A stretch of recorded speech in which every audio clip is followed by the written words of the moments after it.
ჩვენ ვიცით, როგორ უნდა აიღონ ბაზები. ამისთვის საჭიროა ადამიანური რესურსი, შეთანხმებული კამპანიები. ტრადიციულად ბაზები არ ეცემა, თუ თავდამსხმელი მხარე ადგილზე ჯარს არ შეიყვანს. უკრაინამ უბრალოდ თავდაყირა და აყენა ტრადიცია. უკრაინამ გამოიყენა სასტიკი და გენიალური ახალი ტაქტიკა და ახლახან აიღო კონტროლი რუსეთის ერთ-ერთ მთავარ ბაზაზე. ეს მხოლოდ ჭკვიანური არ არის, ეს რევოლუციურია. ამ ახალ მიდგომას ერთი საუკუნის განმავლობაში შეისწავლია. არც ერთ არმიას არასოდეს დაუკავებია ბაზა ისე, რომ იქ არც ერთი ჯარისკაცი არ გაუგზავნია. უკრაინამ ეს ახლახან გააკეთა. ეს ბაზაა დონეცკის აეროპორტი, რომელიც რუსეთის კონტროლქვეშ იყო უკრაინაში ომის დიდი ნაწილის განმავლობაში. ეს აეროპორტი რუსეთისთვის ძალიან მნიშვნელოვანია. წლების განმავლობაში პუტინის მარიონეტები მას ლოგისტიკურ ბაზად იყენებდნენ, საიდანაც ჯარები და ტექნიკა მიედინებოდა ფრონტის ხაზზე შეტევის მხარდასაჭერად, რომელიც დონეცკის დასუსტებას ისახავდა მიზნად. აეროპორტი ასევე დრონების ბაზაა. რუსეთის უპილოტო საფრენი აპარატები სწორედ ამ აეროპორტში ინახება და აქედანვე ეშვება, რაც ამ ბაზას კრიტიკულად მნიშვნელოვანს ხდის უკრაინის ძალებზე ზეწოლის შესანარჩუნებლად და უკრაინული ქალაქების დაბომბვისთვის პუტინის ტერორის კამპანიის ფარგლებში. ომის დამნაშავეს ახლა მწარე გამოფხიზლება ერგო. დონეცკის აეროპორტი ახლა უკვე უკრაინის საცეცხლე კონტროლის ქვეშაა. ამის შესახებ უკრაინის პირველი ცალკეული უპილოტო სისტემების ცენტრი უწყება, რომელმაც ეს ოპერაცია, რომელიც უკრაინამ ახლახან ჩაატარა, თანამედროვე ისტორიაში პირველი მსგავსი ოპერაცია უწოდა. უკრაინამ დონეცკის აეროპორტის შტურმისთვის ჯარები არ გაგზავნა, ეს სისულელე იქნებოდა. ამ ძალებს ასეულობით თუ არა ათასობით კვადრატული კილომეტრი ტერიტორიის დაბრუნება მოუწევდათ, მხოლოდ იმისთვის, რომ აეროპორტისთვის დიდი ბრძოლის მოსამზადებლად პოზიციები დაეკავებინათ. ტრადიცია გვერდზე გადაიდო. ამის ნაცვლად უკრაინის დრონების ოპერატორები უკან დარჩნენ და აეროპორტისკენ ტალღა-ტალღის შემდეგ უშვებდნენ დამანგრევალ საბრძოლო მასალას. ერთ დროს ძლიერ გამაგრებული ეს აეროპორტი ახლა უკრაინის კონტროლქვეშაა. ჯარისკაცები ადგილზე არ არიან, მაგრამ დრონები ცაში დაფრინავენ და ისინი უშლიან რუსეთს დონეცკის აეროპორტის გამოყენებას უკრაინისთვის ზიანის მისაყენებლად. ეს უკრაინისთვის თამაშის წესების შეცვლაა. ეს მთლიანად ცვლის ჩვენს წარმოდგენას დონეცკში არსებულ სიტუაციაზე და პუტინის მომავალ გეგმებზე ომში. მაგრამ სანამ ამ ყველაფერს განვიხილავთ, ჯერ უნდა გავარკვიოთ, რას აკეთებს უკრაინა დონეცკის აეროპორტში. პირველი ცალკეული უპილოტო სისტემების ცენტრი დეტალურ ინფორმაციას გვაწვდის Telegram-ის პოსტში, სადაც ხსნის, როგორ შეძლო უკრაინამ საბრძოლო ბაზაზე ცეცხლის კონტროლის დამყარება ისე, რომ არც ერთი ჯარისკაცი არ გაუგზავნია ბრძოლაში. ჩვენი დარტმეტი დრონების ოპერატორები ანადგურებენ გამშვებ დანადგარებს, სატრანსპორტო საშუალებებს და უშუალო დასაფრენ ბილიკზე ანეიტრალებენ ეკიპაჟებს. ამავე დროს ჩვენ სისტემატურად ვნადირობთ მტრის მობილურ ცეცხლის ჯგუფებსა და საჰაერო თავდაცვაზე, რაც აიძულებს მტერს გააუქმოს ფრენები, აცხადებენ ცენტრში. სხვა სიტყვებით, უკრაინა ყველაფერს ურტყამს. რუსეთს საპასუხო ნაბიჯი არ აქვს. უკრაინის მიზანია დაასუსტოს რუსეთის ოპერაციული შესაძლებლობები ბაზაზე იმდენად, რომ დონეცკის აეროპორტი გამოუსადეგარი გახდეს. აქ პარალელები ჩანს უკრაინის შავი ზღვის კამპანიასთან. იმ კამპანიაში უკრაინას ათქავდა ის სამხედრო გემები, რომლებიც ტრადიციული საზღვაო ბრძოლის ჩატარებისთვის იყო საჭირო რუსეთთან. ამიტომ უკრაინამ სხვა გზა აირჩია. რაკეტებისა და დრონების გამოყენებით უკრაინამ შავი ზღვის ფლოტს დისტანციიდან სისტემატურად ანადგურებდა. მისი მესამედი გაანეიტრალა და რუსული გემები აიძულა ოკუპირებული ყირიმიდან რაც შეიძლება შორს დაეხიათ.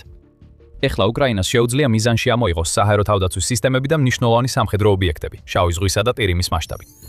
ეს არის ის, რასაც ეხლა დონეცკში ვიხილავთ და ეს პუტინს კლავს. ოველი გამშვების სისტემა, რომელსაც უკრაინის დრონები ანადგურებენ დონეცკის აეროპორტში, არის სისტემა, რომელსაც რუსეთი ვეღარ გამოიყენებს უკრაინის ტერიტორიაზე დრონების გასაგზავნად. ტრანსპორტის საშუალებებისა და პერსონალის განადგურება აეროპორტში სიგნალია იმისა, რომ ახლო ზურგში აღარაფერი არის უსაფრთხო. ეს არის რესურსები, რომლებმაც ფრონტის ხაზი უნდა მოამარაგონ, მაგრამ ახლა ეს შეუძლებელია. ისინი განადგურებულია. საწვავის სატვირთოები, საცავი ობიექტები, საინჟინრო ტექნიკა. ეს ყველაფერი საჭიროა დონეცკში შეტევისთვის, მაგრამ ყველაფერი იწვის, რადგან უკრაინა ანადგურებს აეროდრომის მთელ ინფრასტრუქტურას, რომელიც რუსეთმა შექმნა. ეს მხოლოდ საცეცხლე კონტროლს არ ეხება. საქმე იმაშია, რომ დონეცკის აეროპორტი რუსეთისთვის იმდენად სახიფათო ადგილად იქცეს, რომ მას სხვა გზა აღარ დარჩეს, გარდა იმისა, რომ დატოვოს ერთ-ერთი მთავარი ბაზა, რომელიც ოკუპირებულ ტერიტორიებზე შექმნა. შავი ზღვის ფლოტმა იცის, რას ნიშნავს ეს, მაგრამ მას სხვა რჩევის მოცემა არ შეუძლია, გარდა იმისა, რომ გაიქცე. და თუ ვინმე ეჭვი ეპარება უკრაინის განცხადებების სისწორეში, პირველმა ცალკეულმა უპილოტო სისტემების ცენტრმა ეს ეჭვები საბოლოოდ გააქრა. როგორ? ცენტრი მხოლოდ იმას არ ამბობს, რომ მას აქვს საცეცხლე კონტროლი. მან ეს დაამტკიცა კადრებით, რომლებიც აჩვენებს დარტმას დარტმის შემდეგ დონეცკის აეროპორტში. ორწუთიანი ვიდეო წარმოადგენს რუსეთის ერთ-ერთი ყველაზე მნიშვნელოვანი ბაზის განადგურების დემონსტრირებას. ხელახლა ჩვენ ხედავთ კადრებს, რომლებიც გადაღებულია უკრაინული საშუალო რადიუსის დრონებიდან, როდესაც ისინი მიზანში იღებენ მანქანებს, სამხედრო ტექნიკას და ჯარისკაცებს. დონეცკის აეროპორტში უსაფრთხო ადგილი აღარ არსებობს. როგორც ჩანს, არც ერთ საჰაერო თავდაცვის სისტემას არ შეუძლია უკრაინის დრონების წინააღმდეგ რაიმეს გაკეთება. ეხლა მხოლოდ ერთი რამ დარჩა. ის ცოდნა, რომ ციდან ნებისმიერ წამს შეიძლება ჩამოარდეს საფრთხე და დაარტყას. რუსეთი ვერ ახერხებს ოპერირებას დონეცკის აეროპორტში, რადგან იცის, რომ უკრაინის დრონები ყოველთვის მზად არიან დარტყმისთვის. რაც აქ ხდება ზუსტად ისაა, რასაც უპილოტო სისტემების პირველი ცალკეული ცენტრი ამტკიცებს. სოფლიო პრეცედენტი, რომელსაც წლების განმავლობაში შეისწავლია. ასიმეტრიული მიდგომა ბაზების განეიტრალებისა და მათი მტრისთვის გამოუსადეგარად ქცევის მიზნით. სერჰი ჰოდიენკო, რომელსაც კოდური სახელით ფალკო იცნობენ და რომელიც ამ უნიკალური ოპერაციის დაგეგმვაში მონაწილე მეთაურია განმარტავს. დონეცკის აეროპორტზე საცეცხლე კონტროლი ასიმეტრიული ოპერაციის მაგალითია, როდესაც შედარებით მცირე ძალებმა მტრის ოპერატიულ სტრატეგიული გეგმები დაარღვიეს, აცხადებს ჰოდიენკო. უკრაინა ეფექტურად ანადგურებს დონეცკის აეროპორტში რუსეთმა მოწყობილ ყველა ინფრასტრუქტურულ ობიექტს. ეს აღჭურვილობა ბაზის ფუნქციონირებას უზრუნველყოფს. მის გარეშე რუსეთს უბრალოდ აქვს რამდენიმე აეროდრომი და ჰანგარი, რომელსაც ვერ გამოიყენებს აფეთქების გარეშე. პუტინის შვების იმედად იქნება. ის და მისი გენერლები წარსულში დონეცკის აეროპორტზე განხორციელებულ თავდასხმებს გაიხსენებენ და იმედოვნებენ, რომ უკრაინის ამჟამინდელი ქმედებები იმ დარტყმებს დაემთხვევა. მარტში უკრაინამ გამოიყენა Storm Shadow ან Scalpis ტიპის რაკეტები და ამერიკული ათაქემესები აეროპორტის დასარტყმელად, რის შედეგადაც დაზიანდა შაჰიდის დრონებისთვის გამოყენებული გაშვების ადგილი.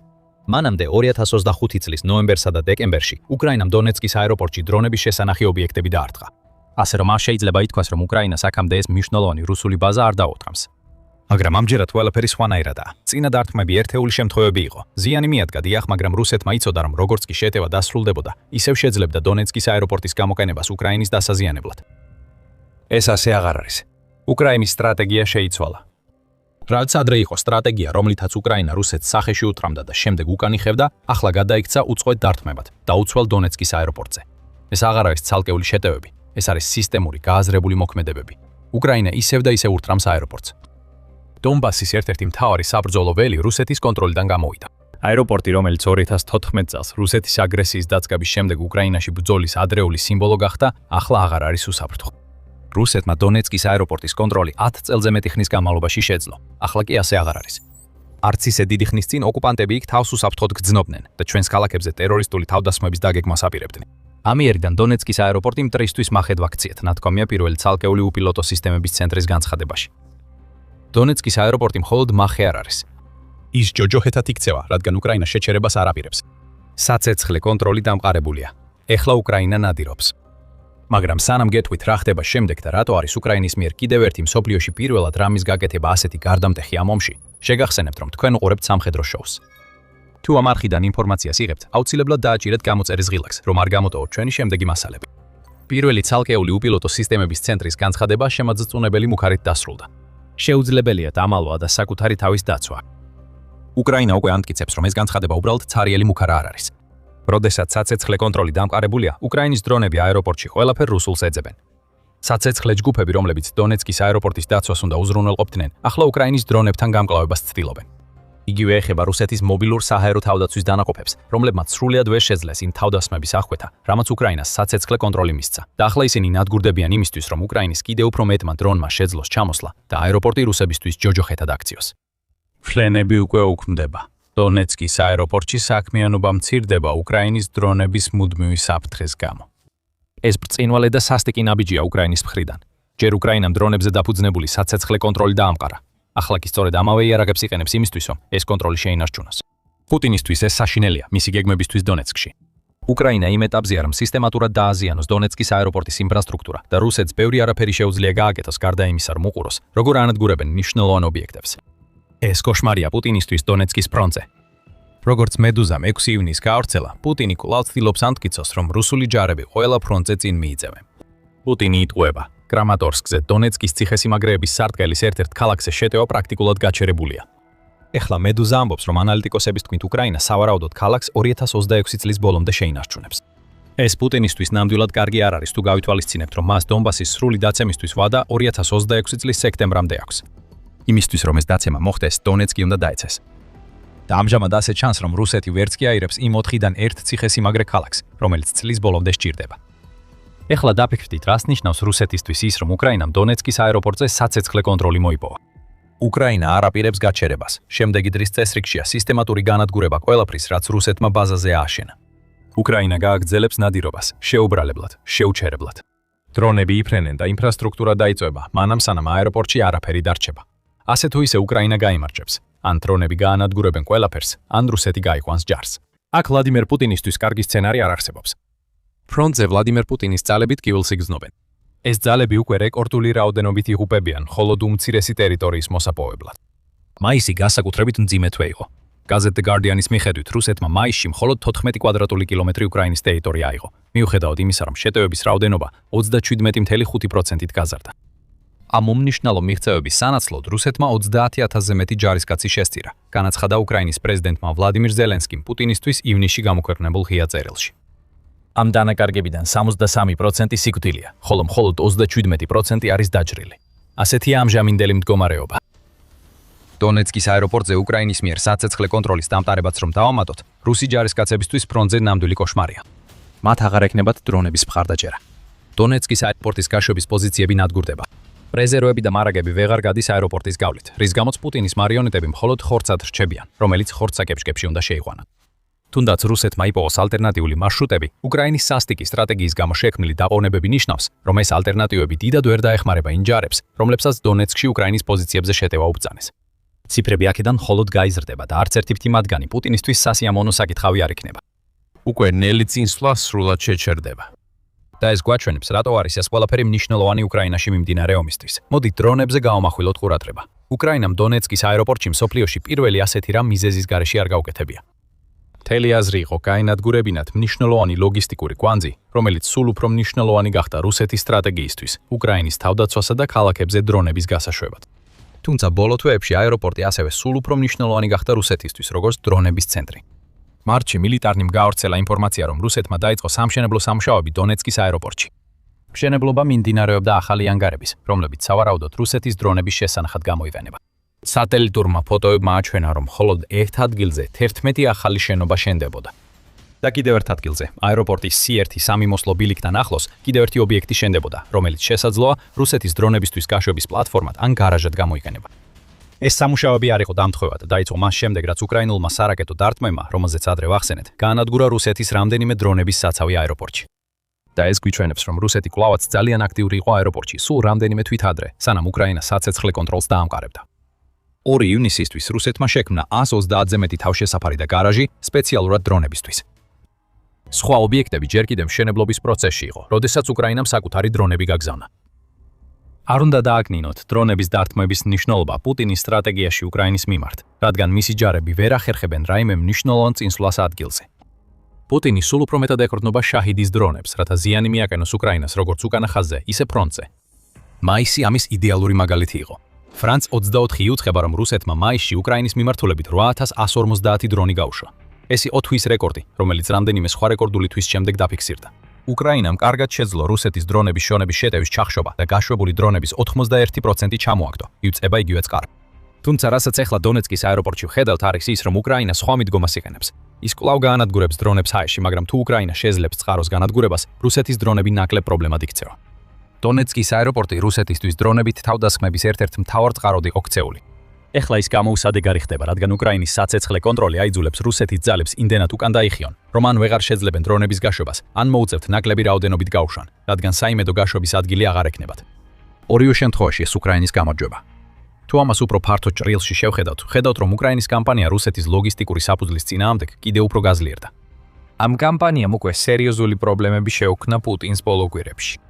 30 მაისს BBC-მ გაავრცელა ინფორმაცია, რომ უკრაინის სამხედროებმა დაიწყეს ხელოვნური ინტელექტით აღჭურვილი დრონების გამოყენება რუსეთის მომარაგების მანქანებზე თავდასხმებისთვის, რომელთა დიდი ნაწილი მოძრაობდა მარშრუტებზე, რომლებიც რუსეთს ოკუპირებულ ყირიმთან აკავშირებს. BBC-მ დაადასტურა 14 დარტყმა, თუმცა რეალურად მათი რაოდენობა ბევრად მეტია.